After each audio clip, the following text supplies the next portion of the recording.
শীত হোক, বর্ষা হোক, গরম হোক, বাঙালি কিন্তু মরেই স্ট্রিট ফুডের দোকানে গিয়েই। যেরকমই সময় যাক না কেন, স্ট্রিট ফুডই হলো বাঙালির কাছে আসল ভালোবাসার জায়গা।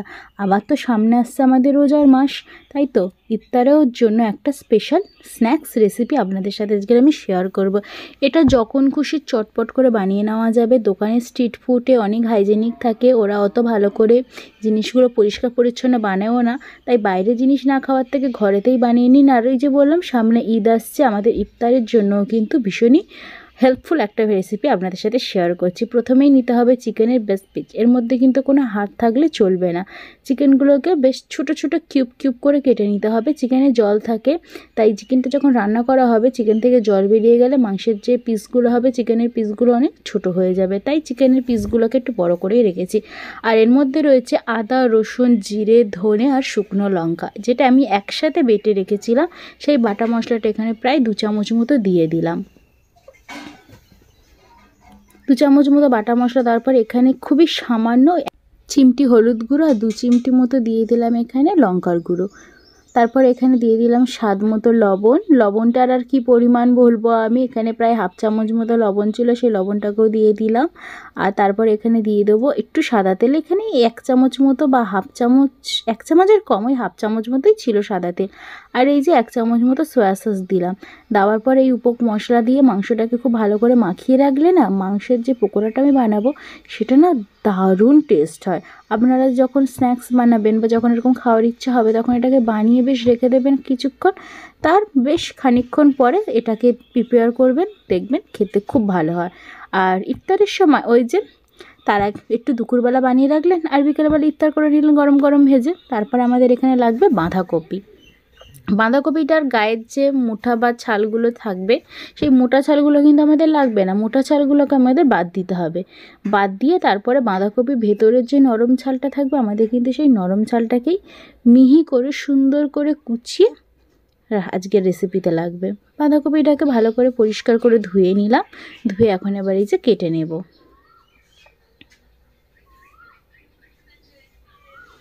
এবারে সুন্দর করে ঝিরঝিরি করে কেটে নিতে হবে। কাটার কেউ একটা প্রসেস আমি আজকে শেয়ার করব। এই যেভাবে কিন্তু যে প্রসেসটা দেখাচ্ছে এইটা সবার জন্যই খুব ইজি একটা প্রসেস। এইভাবে অর্ধেক করে ছোট ছোট করে ভাগ করে কাটলে কিন্তু খুব সুবিধা হয়। যে দেখতেই পাচ্ছেন কতটা ইজিভাবে কাটা যাচ্ছে, একদম ঝিরঝিরি ঝিরঝিরি হয়ে কাটা হচ্ছে। এই যে এইভাবেই সবগুলো কেটে নেব। তারপর এখানে আমাদের পেঁয়াজও লাগছে।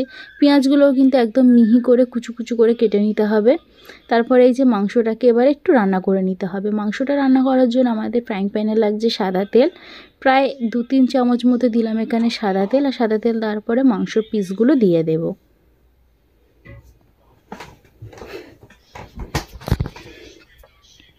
মাংসটা দিয়ে দিলাম। মাংসটা দিয়ে ভালো করে বেশ ভেজে নিতে হবে নাড়াচাড়া করে। আমাদের বেশিক্ষণ সময় লাগবে না, প্রায় 10 মিনিটের মধ্যে আমাদের মাংসগুলো ভাজা হয়ে যাবে। মাংস এমনিতেই নরম জিনিস, তার মধ্যে এখানে আবার হাড়ও নেই। এইভাবে ঢাকা দিয়ে দিয়ে সুন্দর করে ভাজতে হবে। মাংস থেকে জলও ছাড়বে। আর এই জলটা যখন একদম শুকিয়ে গিয়ে যখন একটা তেল ওঠা ভাব হবে তখন মনে রাখতে হবে মাংসটা পুরো ভাজা রেডি।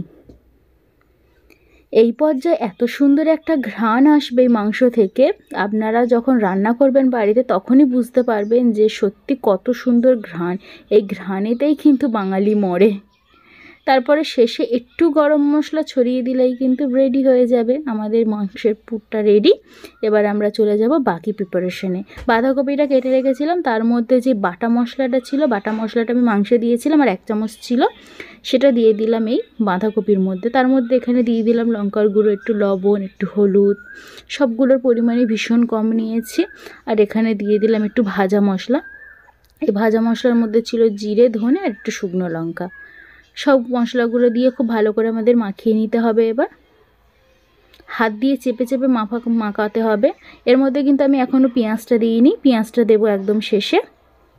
বাঁধাকপিটাকে খুব ভালো করে হাত দিয়ে ভেঙে ভেঙে চটকে চটকে মাখানোর পরে পেঁয়াজ আর কাঁচা লঙ্কাটা দিয়ে খুব হালকা হাতে মাখাতে হবে, যাতে পেঁয়াজগুলো বেশি দুমড়ে মুচড়ে ভেঙে না যায়। কিছু কিছু প্রসেস ফলো করলে আপনাদের যে চিকেন পকোড়াটা আমরা বানাচ্ছি একদম পারফেক্ট হবে। যদি রান্নার মধ্যে এই টিপস বা এই প্রসেসগুলো আপনারা ফলো করেন। দিয়ে দেবো এখানে বেসন, এখানে কিন্তু কোনো জল আমি ব্যবহার করিনি। বেসনটা দিয়ে খুব শুকনো শুকনো করে মেখে নিতে হবে। তারপরে হাতের সাহায্যে 1 হাত বা 2 হাতও আপনারা লাগাতে পারেন, সেটা আপনাদের মানে খুশি। আমি অবশ্যই 1 হাতে কীভাবে আপনারা এটা করবেন আমি সেটাও শেয়ার করব। পরিমাণ মতো একটা ডো হাতে নিয়ে, ব্যাটারের ডোটা হাতে নিয়ে তার মিডিলের মধ্যে 1 পিস কি 2 পিস মতো মাংস দিয়ে হাতের সাহায্যে বড় বড় বল আকৃতি করে তেলে ভেজে নিতে হবে। আর অবশ্যই তেলটা একটু গরম রাখতে হবে, আর পুরো ভাজবেন না। প্রথমে হালকা গরম তেলে বড়াগুলো দিয়ে হালকা করে ভেজে নেবেন, ভেজে তুলে নেবেন। তারপরে বড়াগুলো যখন ঠান্ডা হয়ে যাবে তেলটাকে আবার প্রিহিট গরম করবেন, তারপরে আবার দেবেন, বড়াগুলো দিয়ে ভেজে নেবেন। এই যে 1 হাতে কীভাবে আপনারা এই বড়াটা রেডি করবেন বা চিকেন পকোড়াটা, সেটাকে আপনাদের দেখাচ্ছি। একটা সাইডে ডো নেবেন, মানে যেই বাঁধাকপির পুরটা নিয়ে তার মধ্যে মাংসটা দিয়ে, এই যে সিম্পল 1 হাতেও করা যায় 2 হাতেও করা যায়, আপনাদের যেটা সুবিধা সেটা নিয়ে ব্যবহার করবেন। আমি কিন্তু হালকা হালকা গোল্ডেন ব্রাউন করে ভেজে আমি তুলে নিচ্ছি। তারপরে 5 মিনিট এইটা রেস্টে রাখবো। রেস্টে রাখার পর আবার গ্যাস ধরাবো, কড়ার তেলটাকে আবার গরম করব, ভালো করে প্রিহিট গরম করে তখন আবার দিয়ে দেবো বড়াগুলো। এইভাবে ভাজলে বাইরে থেকে ভীষণ ক্রিস্পি হয়, আর ভেতরের পুরো ভেতর অবধি খুব ভালোভাবে জিনিসটাকে ভাজাও যায়। আর রঙটাও দেখতে পাচ্ছ কত সুন্দর এসছে, ভীষণই লোভনীয় দেখতেও হয়েছিল সেই দিন, আর এটা খেতেও দুর্দান্ত হয়েছিল। তাহলে সবথেকে সহজ পদ্ধতিতে 25 টাকা পিসের চিকেন পকোড়া কিন্তু আমি রেডি করে দিলাম।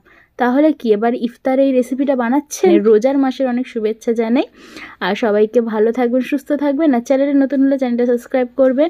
আর রেসিপিটা কেমন লাগলো কিন্তু অবশ্যই করে কমেন্টে জানাতে বলবেন না। সবার প্রিয় street style chicken pakora ready. সবাইকে অনেক অসংখ্য ধন্যবাদ।